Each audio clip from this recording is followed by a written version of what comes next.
എൻ്റെ ബാനറിൽ രാഗം മൂവീസ് ഇപ്പോൾ പറഞ്ഞു കഴിഞ്ഞു. പിന്നെ റോയ് സാറിൻ്റെ ബാനറും പറഞ്ഞു കഴിഞ്ഞു, കോൺഫിഡൻറ്റ് റോയ്.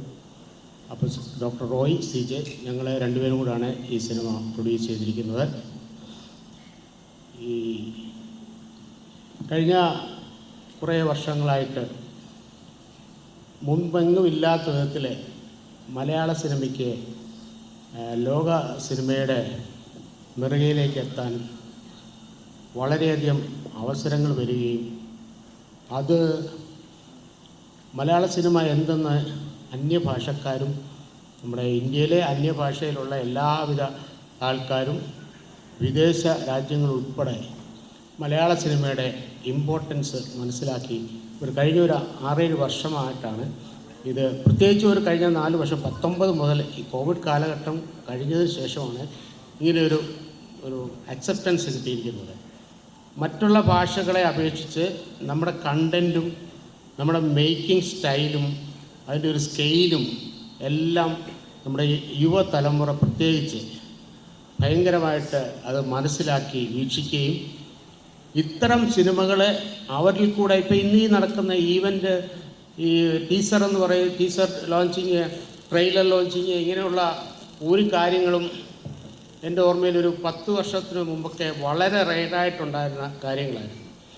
അത് ഇപ്പോൾ വന്നത് എന്തെന്ന് വെച്ചാൽ നമ്മുടെ സൗത്ത് ഇന്ത്യൻ ലാംഗ്വേജിൽ ടോപ്പായിട്ട് തന്നെ മലയാള സിനിമ വന്നിരിക്കുന്നു. പിന്നെ മൊത്തം പറയുകയാണെങ്കിൽ എല്ലാ ലാംഗ്വേജിലും നോക്കുമ്പോൾ മലയാള സിനിമയ്ക്ക് വളരെയധികം ഇമ്പോർട്ടൻസ് കിട്ടിയിരിക്കുന്നു. അതിൻ്റെ കാര്യം നമ്മളെ ഇവിടെ ഉള്ള അതിൻ്റെ ടെക്നീഷ്യൻസ് അവരുടെ ഒരു വളരെ എന്താ പറയുക, ഏറ്റവും നല്ല ഹാർഡ് വർക്ക് അവർ ചെയ്ത് റിസൾട്ട് ഉണ്ടാക്കിയെടുക്കുന്നു. അതിൻ്റെ കൂട്ടത്തിൽ നമുക്ക് അതുപോലെ മറ്റു ഭാഷകളിനെക്കാട്ടിൽ കടപിടിക്കുന്ന നമ്മുടെ താരങ്ങൾ ഒരു വിധത്തിലും മാറ്റി നിർത്താൻ പറ്റാത്ത രൂപത്തിൽ അവരുടെ പെർഫോമൻസ്. പണ്ട് നമ്മുടെ മലയാള സിനിമയിലെ താരങ്ങളെ ഒന്നും വലുതായിട്ട് ആർക്കും അറിയത്തില്ല. എൻ്റെ ഓർമ്മയിൽ ഔട്ട്സൈഡ് കേരളയിലൊരു സിനിമ അങ്ങനെ ഇരിക്കുമ്പോഴായിരിക്കും ഔട്ട്സൈഡ് കേരളയിൽ മദ്രാസിലെ കോയമ്പത്തൂരിലെ എന്ന് പറയുന്നത് എന്താ, തമിഴ്നാടിനോ കേരളത്തിനോട് അടുത്ത് കിടക്കുന്ന തമിഴ്നാട്ടിൽ കോയമ്പത്തൂർ റിലീസ് ചെയ്താൽ ഒരു 2 ദിവസം ഓടുമായിരിക്കും. അത് പോയിട്ട് നമ്മളെ മഞ്ഞുമേൽ ബോയ്സും പ്രേമലുവും ഈ കഴിഞ്ഞ ഇറങ്ങിയ എല്ലാ സിനിമകളും അവർ അതിശയം പ്രകടിപ്പിച്ച് സിനിമ അതുപോലെ പ്രദർശന വിജയം നേടിക്കൊണ്ടിരിക്കുന്നു. അതെന്തുകൊണ്ടെന്ന് ചോദിച്ചാൽ വേറെ പ്രത്യേകിച്ച് അതിൻ്റെ അകത്ത് പരീക്ഷണത്തിനും നിരീക്ഷണത്തിനും എന്തും ആവശ്യമില്ല. നമ്മളുടെ ആൾക്കാരെ, ഡയറക്ടേഴ്സ്, റൈറ്റേഴ്സ്, അല്ലെങ്കിൽ അതിൻ്റെ പിന്നിൽ പ്രവർത്തിക്കുന്ന എല്ലാ വിഭാഗം ആൾക്കാരും അതുപോലെ ഹാർഡ് വർക്ക് ചെയ്ത് റിസൾട്ട് ഉണ്ടാക്കി കാണിച്ചു കൊടുക്കുന്നതുകൊണ്ടാണ് അതുണ്ടായിരിക്കുന്നത്. അപ്പോൾ ഇത് ഇപ്പോൾ വന്നിരിക്കുന്നത് വെച്ചാൽ നമ്മുടെ ഈ സിനിമകൾ ഇപ്പോൾ കൂടുതലായിട്ടും കാണുന്നത് നമ്മളെ യൂത്താണ് കാണുന്നത്. ആ യൂത്ത് കാണുന്നതിൻ്റെ കാരണം വെച്ചാൽ അവർക്ക് പണ്ട് ഉള്ളതുപോലെ അല്ല, അവർക്ക് എല്ലാ കാര്യങ്ങളും വിശകലനം ചെയ്യാനും ഇത് എങ്ങനെയാണ് ഇതിൻ്റെ ഒരു സ്കെയില്, എങ്ങനെയാണ് ഇതിൻ്റെ ഒരു സൗണ്ട്, എങ്ങനെയാണ് ആർട്ട് ഡിപ്പാർട്ട്മെൻറ്റ്, എങ്ങനെയാണ് ഇത്തരം ക്യാമറ, എങ്ങനെയാണ് ഏത് രൂപത്തിൽ ഇത് പിക്ചറൈസ് ചെയ്തിരിക്കുന്നു, ഇതൊക്കെ ഈ ടീസറ്, ട്രെയിലറ്, അതിലുള്ള കണ്ടൻറ്റിൽ കൂടെ ഇത് വെളിയിൽ വരുന്നതുകൊണ്ട് വളരെ കൃത്യമായിട്ട് ജഡ്ജ് ചെയ്യും. ഈ സിനിമ തിയേറ്ററിൽ പോയി കാണണം അതോ അല്ലാതെയുള്ള മാർഗത്തിൽ കൂടെ കണ്ടാൽ മതിയോ എന്നവർ തീരുമാനിക്കുക. അപ്പോൾ നമ്മുടെ തിയേറ്ററുകളെല്ലാം പ്രേക്ഷകരെ കൊണ്ട് ഭയങ്കരമായിട്ട് നിറയുന്നു. ഇത് സമീപകാലത്തുണ്ടായ ഒരു വലിയൊരു പ്രതിഭാസമെന്നോ അത്ഭുതമെന്നോ, എല്ലാവർക്കും നല്ല കാര്യമാണ്. അങ്ങനെ ഒരു അവസ്ഥ വന്നത് ഇതുപോലെയുള്ള സിനിമകൾ, ഇപ്പം നമ്മുടെ ഈ ഐഡൻറ്റിറ്റിയെ എടുത്തു പറയുകയല്ല, ഇതുപോലുള്ള വളരെയധികം ഹാർഡ് വർക്ക് ചെയ്യുന്നതിന് അതിൻ്റേതായ ഒരു റിസൾട്ട് കിട്ടുന്ന ഒരവസ്ഥ ഇവിടെ ഉണ്ടായിട്ടുണ്ട്.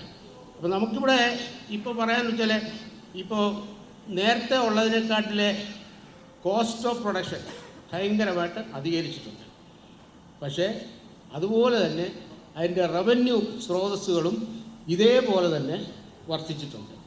പണ്ട് നമ്മൾ ഈ 100 കോടിയെന്നോ 50 കോടിയെന്നോ ക്ലബ്ബെന്നോ ഒന്നും കേട്ടിട്ടില്ല, കേൾക്കാനായിട്ടുള്ള അവസരമില്ല. അപ്പോൾ രണ്ടും ഒരുപോലെ വരുന്നുണ്ട്, ഭയങ്കരമായിട്ട് റവന്യൂ വരുന്നുണ്ട്. ഇപ്പോൾ ഈ സിനിമ ഇതിൻ്റെ ഒരു ബിസിനസ് കട്ട് ലോസ് ഏഞ്ചൽസിൽ കൊടുത്ത് ചെയ്യിച്ചു. അപ്പോൾ അവിടെ കൊടുത്ത് ജയിച്ചപ്പോഴത്തേക്ക് അവരെനിക്കൊരു മെയിൽ അയച്ചു. സൗത്ത് ഇന്ത്യൻ സിനിമ, പ്രത്യേകിച്ച് മലയാള സിനിമ ഈ ഒരു പ്രൊഡക്ഷൻ ക്വാളിറ്റി ഞങ്ങളെ അതിശയപ്പെടുത്തുന്നു.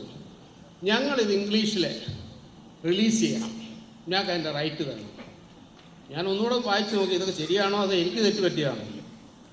പക്ഷേ അതൊരു വളരെ അത്ഭുതകരമായൊരു മാറ്റമാണ്. അപ്പോൾ ഈ സിനിമയ്ക്ക് അത്ര സ്കെയില് അതിനുണ്ടെന്ന് അവർക്ക് തോന്നുക. നമ്മളെല്ലാവരും അപ്പോൾ അമേരിക്ക ആണ് വലുത് ആ ഒരു കാഴ്ചപ്പാടാണ്. അങ്ങനെ തന്നെ ആയിക്കോട്ടെ. അപ്പോൾ അവർ പറയുകയാണ് ഈ സിനിമയുടെ സ്കെയിൽ ഞങ്ങളെ അത്ഭുതപ്പെടുത്തുന്നു. അതെനിക്കൊരു വളരെ വലിയൊരു അംഗീകാരമായിട്ട് തോന്നി. അപ്പോൾ അതുപോലെ തന്നെയാണ് ഈ സിനിമ ചെയ്തിരിക്കുന്നത്. ഇതിനകത്ത് എനിക്ക് ഈ അഖിൽ പോൾ, അനാസ് ഖാനെ അവരെ പരിചയപ്പെടുന്നത് ഫോറൻസിക് എന്ന സിനിമയിലാണ്. അതിൽ ഞാനൊരു പങ്കാളിയായിരുന്നു. സിനിമ ഓൺ ചെയ്തതും അതിൻ്റെ മറ്റു കാര്യങ്ങളും മെയിനായിട്ട് നിന്ന് അതിലെ ഒരു പങ്കാളിയായി അതിൽ കൂടാണ് ഇവരുമായിട്ടുള്ള അടുപ്പം വന്നിരിക്കുന്നത്. അഖിൽ പോൾ ഭയങ്കര അഗ്രസീവാണ്. അത് വേറൊന്നുമല്ല, ആ വ്യക്തിക്ക് ആ വർക്കിനോടുള്ള ഒരു ഭ്രാന്തെന്ന് വേണേൽ പറയാം. ചില സമയത്ത് വേറെ രൂപത്തിലും ഭ്രാന്ത് കാണിക്കുന്നു. അതേ ഉള്ളായിരുന്നു ഒരു ചെറിയ പ്രശ്നം. ബാക്കി പക്ഷെ അതെല്ലാം ഇതിൻ്റെ അകത്ത് അങ്ങ് ഒഴിവാക്കപ്പെട്ടു പോകും അതിൻ്റെ റിസൾട്ട് വരുമ്പോഴത്തേക്ക്. ആ ചെറുപ്പക്കാരൻ അതുപോലെ ഹാർഡ് വർക്ക് ചെയ്യുന്നുണ്ട്. അനാസ് ഖാൻ അതുപോലുണ്ട്. ഇവരിൽ ആരുടെ കയ്യിൽ നിന്ന് ഏത് കാര്യമാണ് വന്നിരിക്കുന്നത് അത് ഇതുവരെ എനിക്ക് മനസ്സിലാക്കാൻ സാധിച്ചിട്ടില്ല. രണ്ടുപേരും കൂട്ടായിട്ട് പ്രവർത്തിച്ചുകൊണ്ടിരിക്കുന്നു. ഉറക്കമെന്ന് പറയുന്നത് ഇല്ല അഖിൽ പോളിന്. അപ്പോൾ ഇപ്പോൾ ഈ ചെറുപ്പക്കാരെ ഉദ്ദേശിച്ച് ഈ യൂത്താണ് നമ്മുടെ സിനിമ ഇപ്പോൾ കൊണ്ടുപോകുന്നത്. ആ യൂത്തിന് വേണ്ടിയിട്ട് നമുക്ക് സിനിമകൾ ഉണ്ടാക്കിയെങ്കിൽ മാത്രമേ ഇനിയും സിനിമ ശരിക്കും നമുക്ക് ഇവിടെ സ്റ്റാൻഡ് ചെയ്യാനൊക്കെ പറ്റുള്ളൂ. അതാണ് ഇതിനകത്തെ ഒരു വലിയ കാര്യം.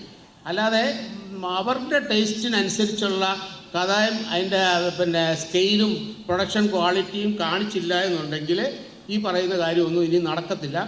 ഒരു രൂപത്തിലും ഒരു അഡ്ജസ്റ്റ്മെൻറ്റ് സിനിമ ഇവിടെ പ്രേക്ഷകൻ സ്വീകരിക്കത്തില്ല. അപ്പോൾ അതുകൊണ്ടാണ് ഇതിന് ഇത്രയും കോസ്റ്റ് വന്നു, ഇത്രയും നാളെടുത്തു. ഇതുപോലുള്ള പലവിധ പ്രതിസന്ധികൾ തരണം ചെയ്താണ് ഇന്നിപ്പോൾ ഇതിൻ്റെ ഈ ലോഞ്ചിന് ഇവിടെ നിൽക്കുന്നത്. അത് ഏതായാലും ഇത്രയും വരെ എത്തിച്ചു എന്ന് തന്നെ വേണം പറയാൻ. അതിൽ സർവേസിനോട് നന്ദിയും പറയുന്നു. പിന്നെയുള്ളത്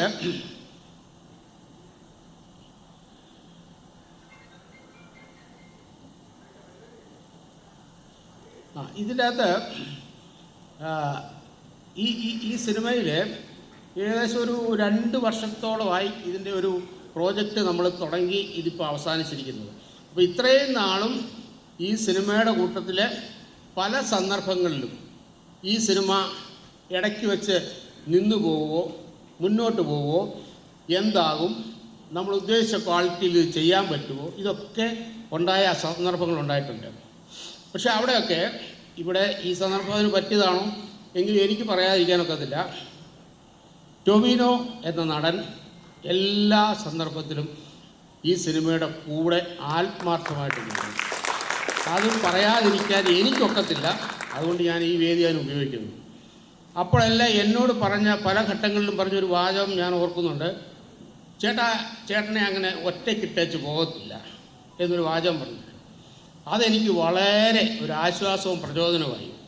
അതുപോലെ തന്നെ ഈ ടൊവിനോ ഇതിനു മുൻപേ ചെയ്തിരിക്കുന്ന പല സിനിമകളും അതൊക്കെ ഇറക്കാനും അതിൻ്റെ മറ്റു കാര്യങ്ങളെല്ലാം നടക്കാനും അതിൻ്റെ പിന്നിലും ടൊവിനോ വളരെ ശക്തമായി ഉണ്ടായിരുന്നതായിട്ടാണ് എനിക്കറിയാൻ കഴിഞ്ഞിട്ടുള്ളത്. പക്ഷേ ഇത് അക്ഷരാർത്ഥത്തിൽ എന്നെ സംബന്ധിച്ചിടത്തോളം അത് വളരെ കറക്റ്റായിട്ട് എനിക്ക് ബോധ്യമാവുകയും ചെയ്തു. അതിലെനിക്ക് പ്രത്യേക നന്ദിയും കടപ്പാടും ടൊവിനോ എന്ന നടനോടെ ഉണ്ട്, പ്രത്യേകിച്ച് പറയും. പിന്നെ ബാക്കി കാര്യങ്ങൾ എന്നെക്കാട്ടി കൂടുതലായിട്ട് ബാക്കി സാറ് പറയും, ബാക്കി ഒത്തിരി പേരുണ്ട്, അവരെല്ലാവരും പറയും, ഇതിൻ്റെ ക്രൂസ് എല്ലാവരും പറയും, അവരെല്ലാം ബാക്കി കാര്യങ്ങൾ പറയും. Good evening, Rajuji. Good evening, Tovino, the most handsome guy, and all the dignitaries on the stage. ബാക്കിയൊന്നും വെച്ചിട്ടില്ല പറയാൻ. ഇനി ഞാൻ ബാക്കി പറയാനുള്ള. This is a very big budget movie. അപ്പോൾ എന്നോട് ടൊവിനോ ആണ് ആദ്യം സംസാരിച്ചത് ഈ മൂവിയെ പറ്റിയിട്ട്. അപ്പോൾ you are an amazing actor. I have seen all your movies and I have seen you growing in the film industry. അപ്പോൾ you have a great future. അപ്പോൾ ആ ഫ്യൂച്ചറിൻ്റെ കൂടെ ഇപ്പം ഞങ്ങൾ ബിസിനസ്സുകാരല്ലേ, അപ്പോൾ എവിടെ ഫ്യൂച്ചർ ഉണ്ട് അപ്പോൾ ഞങ്ങൾ അവിടെ ഉണ്ടായിരിക്കും. Okay, so you have a great future and you are a great actor. ഞാൻ ബാംഗ്ലൂരിലാണ് താമസം. അപ്പോൾ you don't need an introduction. അപ്പോൾ even if I speak to an Kannada person or a Telugu person or a Tamil person, they know you very well. You have captured the South Indian market totally, because totally captured the South Indian market. അതത്ര easy അല്ല. നമ്മളിപ്പോൾ കന്നഡ ഇൻഡസ്ട്രിയിലത്തെ ആൾക്കാരോട് സംസാരിക്കുമ്പോൾ, ഇപ്പോൾ ഞാൻ ഉപേന്ദ്ര എന്ന് പറഞ്ഞാൽ ചിലപ്പോൾ നിങ്ങൾക്കത് ഞാൻ കുറച്ച് എക്സ്പ്ലെയിൻ ചെയ്യേണ്ടി വരും. പക്ഷേ നിങ്ങളുടെ കാര്യത്തിൽ അത് വേണ്ട. So you have A amazing movie. ഞാൻ ഈ സിനിമ കണ്ടു. ഈ സിനിമ നല്ലൊരു വർക്കാണ് നമ്മുടെ അഖിൽ പോളും അനാസ് ഖാനും കൂടി ചെയ്തിരിക്കുന്നത്. I can see the passion in that. I need to say, you all know that he just lost his mother. Then even then Akhil Paul had so much of commitment. ഞാൻ എന്ത് message അയച്ചാലും റിപ്ലൈയും he is totally committed. So he needs a round of applause for that. പിന്നെ നമ്മുടെ Chamman Chacko is doing a great job and let that be continued for sure. പിന്നെ നമ്മുടെ music ഉണ്ടല്ലോ, Jakes Bijoy, it's an amazing music. It's at, I can say that Hollywood level. It's a very different music. அப்புறமா வினய் ராய், நீங்கள் நான் பார்த்தேன் அவங்க அது மலையாளத்தில் பேசிட்டு இருக்காங்க. நீங்கள் என்னப்பா பேசுகிறாங்கன்னு திங்க் பண்ணிருக்கீங்க இல்லையா? எல்லாம் நல்லா தான் பேசுனாங்க. So you told me that you see my office in Bangalore. So we are also from Bangalore. So that's a great feeling that we have. And Ajju Varghese, you are an amazing actor, superb actor. Major sir, I mean, we have met many times. I mean, I think we did Mehu Musa one small role. No, my one small role was there. Then we have the dream big for cinemas, and we are also dreaming big on profit. So, so let's hope that happens. And I'm not going to hold any further because we are basically a real estate company. I do cinemas for passion. My MD, Mr. Joseph, is here. My director Joy is here. Executive producer Nitin is here, and we do the cinemas for passion. Rajuji does it as a full-time job, so he has contributed, concentrated entire production. We have been say that we have been majorly as an investor. We have another 3 Malayalam movies in the lineup and 2 this is one Kannada movie I'm presenting in Kerala, that's in December, and one more Kannada cinema. So we do this for passion. So thank you media. Without you, none of us are there. So media makes us, media breaks us. So thank you very much for here, and we all need to give a round of applause for media first. With this, if I missed out any name, Rajuji smart ആയിട്ട് മൊബൈലൊക്കെ not ചെയ്ത് വെച്ച് ഓരോരുത്തരും എൻ്റെ അടുത്ത് ഒരു paper പോലും ഇല്ല. ഞാൻ കയറിയത് അവർ മറ്റേ സാധനം കൊണ്ടും ചെയ്തു. Pardon? No, but I don't know if I missed any name. I'm sorry. I'm not going to take any more time. Back to you, and thank you very much for such an introduction. I love that. Thank you very much. Thanks.